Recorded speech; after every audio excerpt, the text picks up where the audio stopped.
আসসালামু আলাইকুম। সম্মিলিত ইসলামিক ব্যাংকের নতুন একটি আন্দোলন কর্মসূচি করা হচ্ছে আগামীকাল। কোথায় কিভাবে গ্রাহকরা যুক্ত হবেন সম্পূর্ণ বিষয়ে এই ভিডিওতে আলোচনা করব।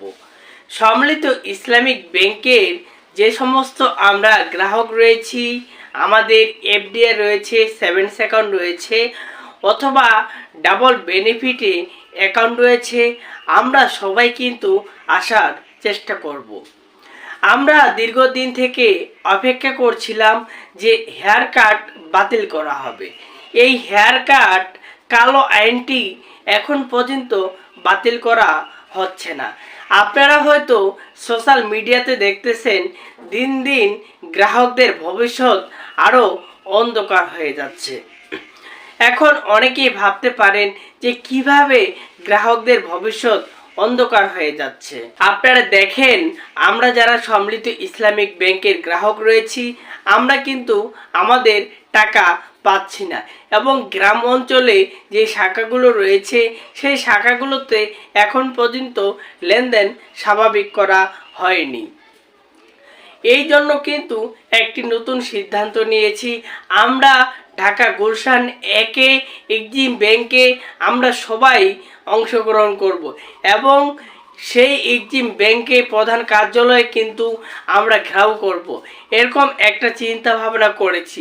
তবে অনেক গ্রাহক লাগবে। আপনারা যারা ঢাকার আশেপাশে রয়েছেন, যাদের পক্ষে সম্ভব হবে, আপনারা খুব দ্রুত চলে আসবেন। আপনারা দেখেন যে গ্রাহকদের সাথে একটা ছিনিমিনি করা হচ্ছে বা প্রতারণা করা হচ্ছে, এরকমটা আমাদের মনে হচ্ছে। কারণ কি, আপনারা যদি জানতে চান আমি আপনাদেরকে ছোট্ট করে একটা ব্যাখ্যা দেই। আপনি দেখেন 5 আগস্টের পর এই ব্যাংকগুলোকে ধ্বংস করে দেওয়া হলো। তারপরে এই ব্যাংকগুলোতে টাকার সংকট পড়ে গেল।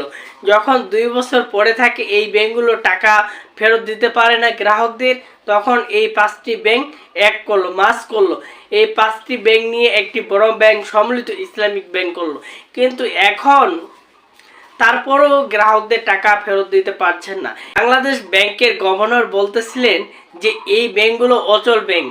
এই কথাগুলো শুনে গ্রাহকরা আরও টাকা রাখার বিশ্বাস রাখতে পারেন না এই ব্যাংকগুলোতে। অর্থাৎ আপনারা যারা সম্মিলিত ইসলামিক ব্যাংকের গ্রাহক রয়েছেন বা এক্সিম ব্যাংকের গ্রাহক রয়েছেন, আপনারা সবাই গুলশান একে অবস্থান করবেন 22 তারিখ সকাল 9টা থেকে।